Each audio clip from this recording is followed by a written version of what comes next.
तीसरी मंजिल का कमरा। रात के ठीक 12 बजे थे। रिया अपने नए फ्लैट में शिफ्ट हुई थी। शहर से थोड़ा दूर पुरानी बिल्डिंग जहाँ सिर्फ 6 फ्लैट थे। सब ठीक था, लेकिन एक अजीब बात थी। उसके फ्लैट के ऊपर तीसरी मंजिल पर एक कमरा बंद था। मकान मालिक ने साफ कहा था, तीसरी मंजिल का कमरा कभी मत खोलना। रिया ने हंसते हुए पूछा, क्यों, वहाँ भूत है क्या? मकान मालिक बस मुस्कुराया और बोल के चल दिया। रिया शिफ्ट होने लगी।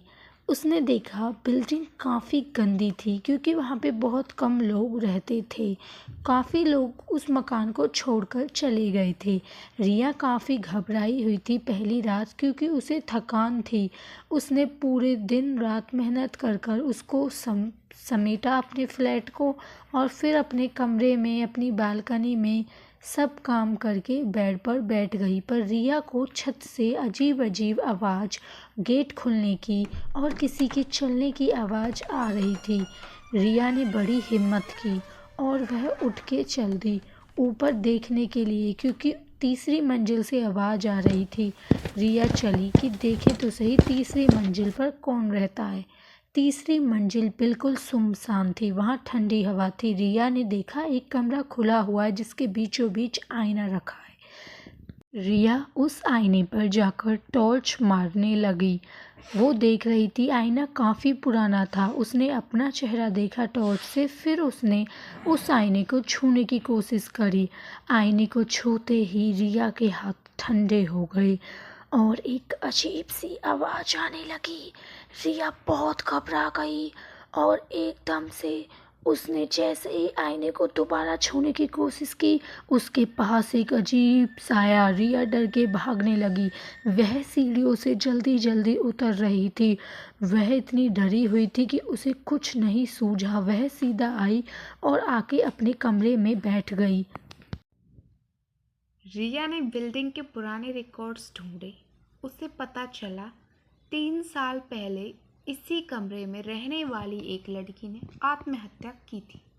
नाम था रिया मल्होत्रा। रिया के हाथ से फाइल गिर गई, हाथ कांपने लगे। उसका भी नाम रिया ही था, उसी उम्र, उसी प्रोफेसर से जुड़ी हुई। अगली रात दरवाजे पर दस्तक हुई। रिया ने दरवाज़ा खोला। बाहर वही लड़की खड़ी थी।